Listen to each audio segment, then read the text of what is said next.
Hai anak-anak, selamat siang. Selamat siang, Bu. Baiklah, sebelum kita memulai pembelajaran pada siang hari ini, Ibu mau minta tolong dong sama Salsa untuk mimpin doa sebelum memulai pembelajaran kita pada siang hari ini. Apakah Salsa bersedia? Bersedia, Ibu. Dipersilahkan, Salsa. Baiklah, teman-teman, sebelum kita melakukan pembelajaran pada hari ini, ada baiknya kita berdoa terlebih dahulu. Berdoa menurut agama dan juga kepercayaan. Dimulai.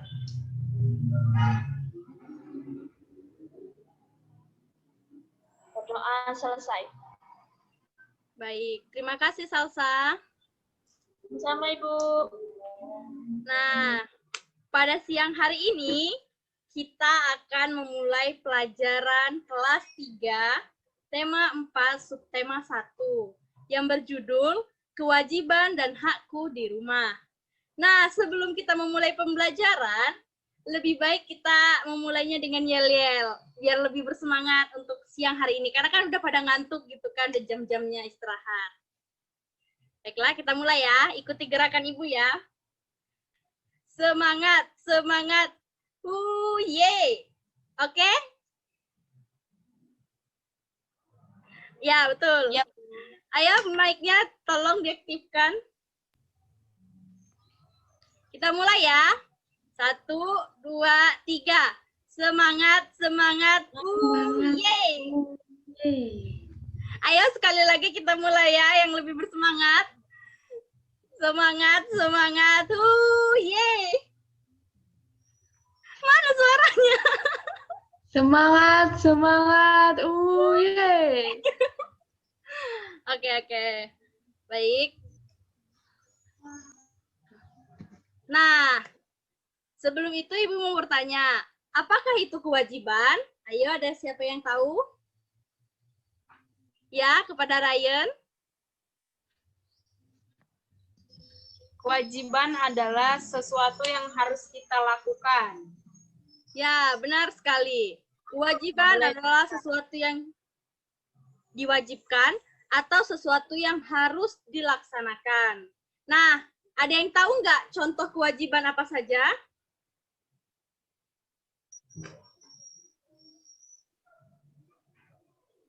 Misalnya, yang Muslim itu wajib sholat 5 waktu, yang Kristen itu wajib untuk beribadah ke gereja. Ya, benar sekali. Hore, tepuk tangan untuk Ryan. Benar sekali. Dan hak itu adalah segala sesuatu yang harus didapatkan oleh setiap orang yang telah ada sejak lahir, bahkan sebelum lahir. Nah, maksud dari sebelum lahir itu adalah yang masih di dalam kandungan. Nah, mereka tuh udah memiliki haknya. Contoh nih, yang masih bayi, mereka tuh memiliki hak untuk diberi asupan gizi seperti susu, makan makanan yang bergizi. Jadi, setiap makhluk hidup yang masih dalam kandungan, yang masih jadi benih, itu pun memiliki haknya. Nah, kemudian berikut adalah contoh-contoh kewajiban dan hak dalam berpakaian.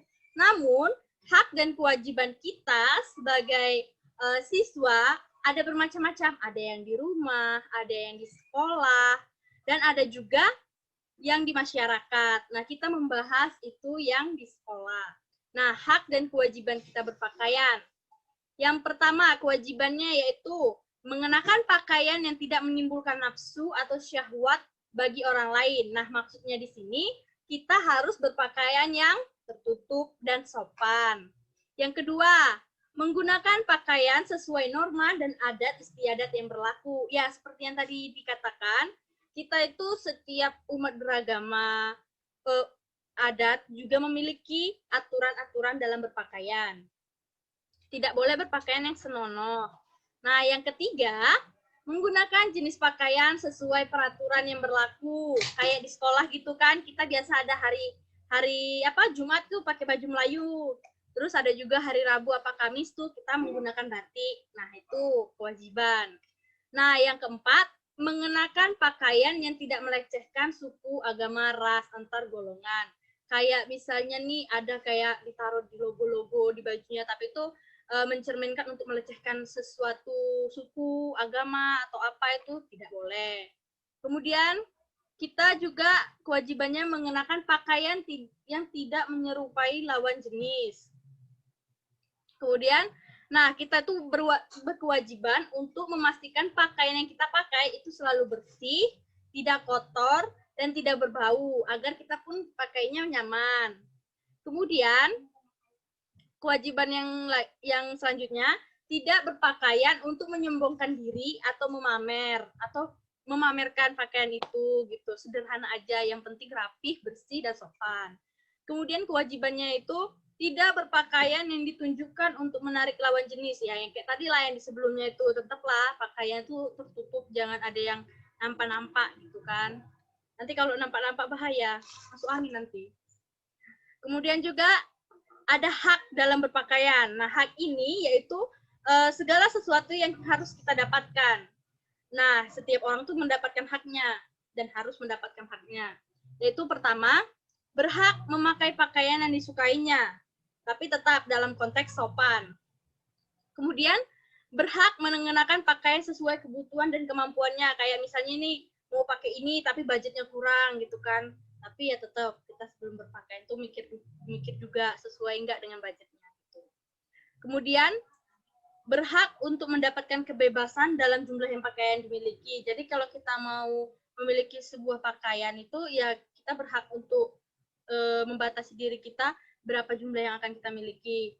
Berhak menggunakan pakaian nyaman, berhak membeli pakaian di mana saja, berhak menjemur pakaian di mana saja, dan lain-lainnya. Nah, itu adalah contoh-contoh dari hak dan kewajiban.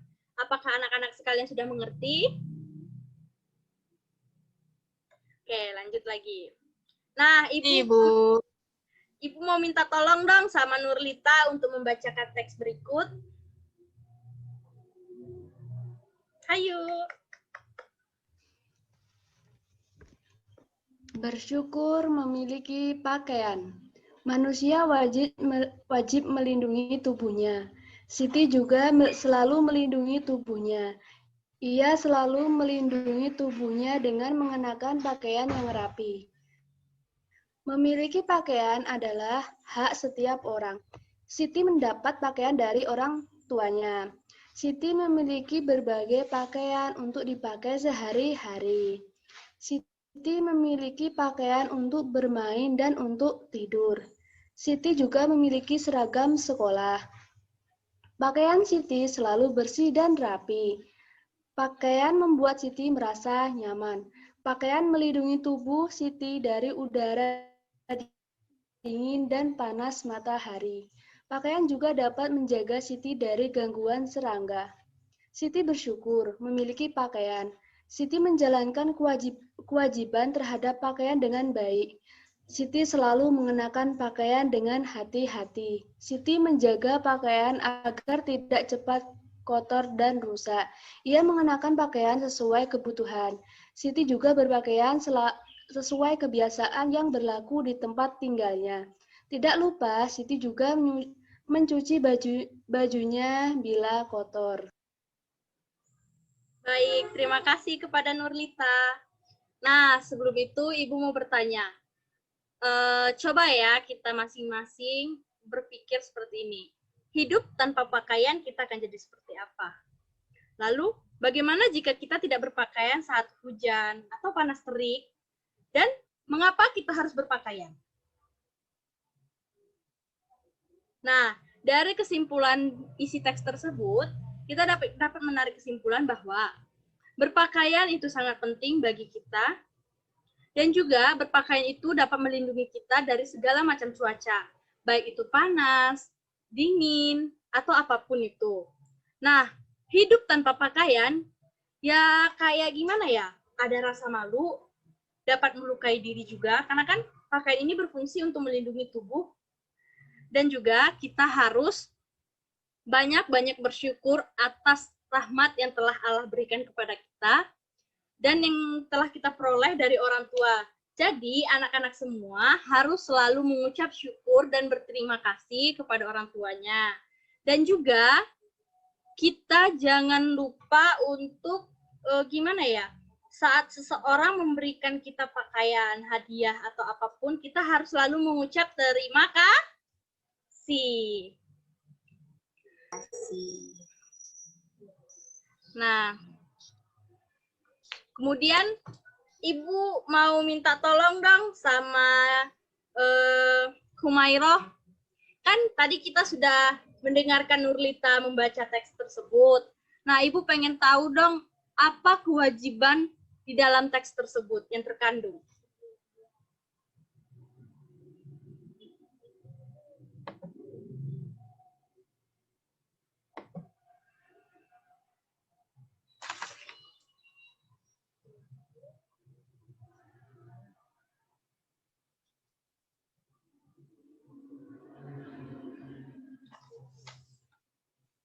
Ayo, Humairah.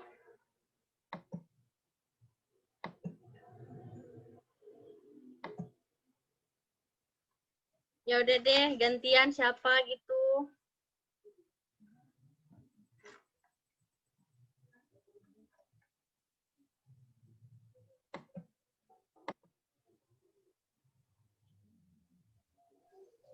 Saya, Bu.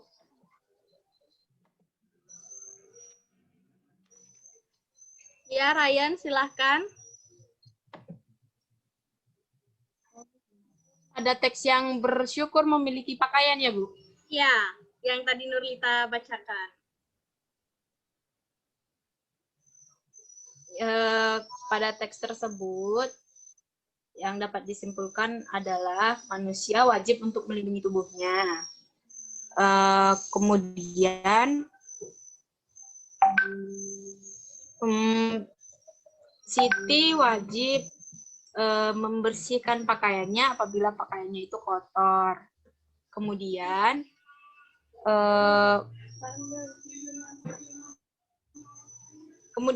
Siti berhak untuk mendapatkan pakaian, mengenakan pakaian yang rapi. Kemudian Siti juga berhak mendapatkan pakaian dari orang tuanya, berhak memiliki pakaian untuk dipakai sehari-hari, untuk sekolah, untuk bermain, ataupun untuk tidur. Kemudian Siti itu berhak memiliki pakaian yang nyaman untuk tubuhnya. Baik. Itu, Bu. Baik, Hore, tepuk tangan untuk Ryan. Benar sekali. Terima kasih, Ryan. Nah, inilah dia kewajiban dan hak yang sesuai teks di atas. Kewajibannya yaitu Siti selalu mengenakan pakaian dengan hati-hati, Siti menjaga pakaian agar tidak cepat kotor dan rusak, Siti mengenakan pakaian sesuai kebutuhannya, dan Siti berpakaian sesuai kebiasaan yang berlaku di tempat tinggalnya, yang kayak tadi ada istiadatnya.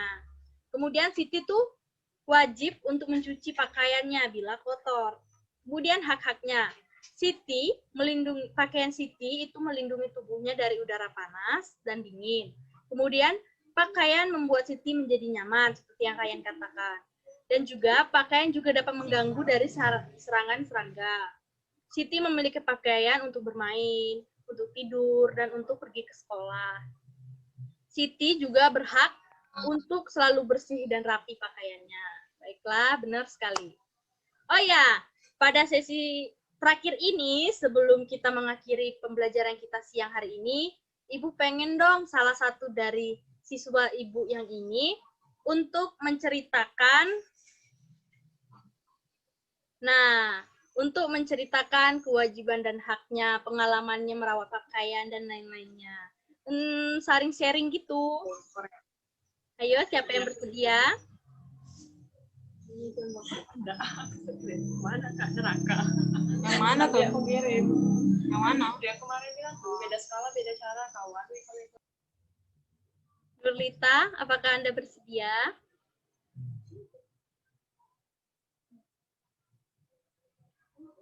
Bersedia untuk saling sharing gitu tentang pengalamannya?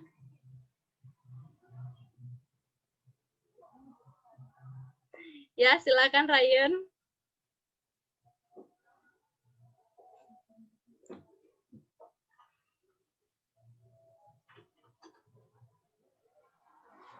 Ibu, saya akan Baiklah Ibu, teman-teman, saya akan menceritakan pengalaman saya merawat pakaian.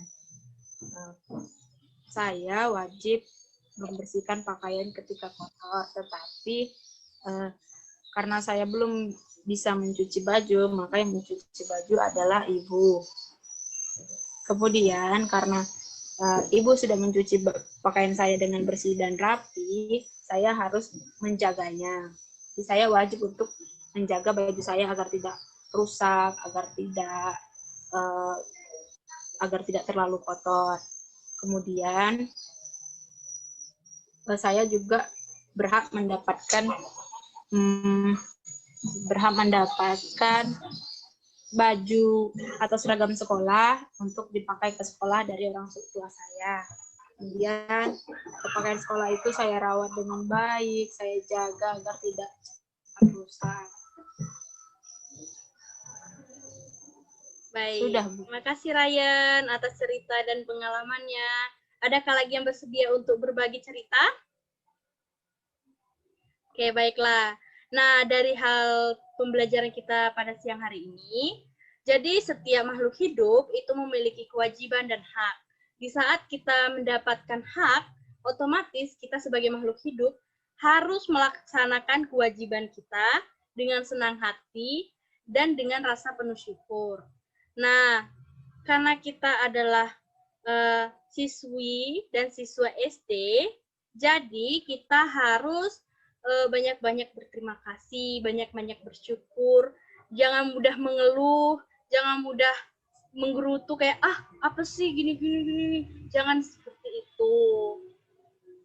Nah, kita juga dalam berpakaian itu nggak perlu berlebihan, secukupnya saja. Tuhan juga tidak menyukai orang-orang yang berlebihan. Milikilah pakaian yang secukupnya saja dan yang sesuai kita butuhi. Nah, baiklah, itulah pembelajaran kita pada siang hari ini. Terima kasih yang sudah mau membantu Ibu dalam menjawab pertanyaan. Dan juga terima kasih untuk yang sudah menyimak pembelajaran kita pada hari ini. Ibu mohon kepada Nurlita untuk pimpin doa penutup ya. Baik, Ibu.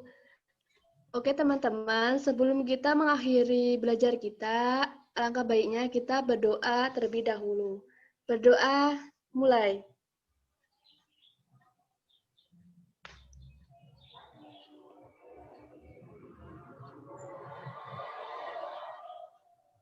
Doa selesai. Baik, terima kasih Nurlita. Dadah. Sama, Ibu. Dah, guys.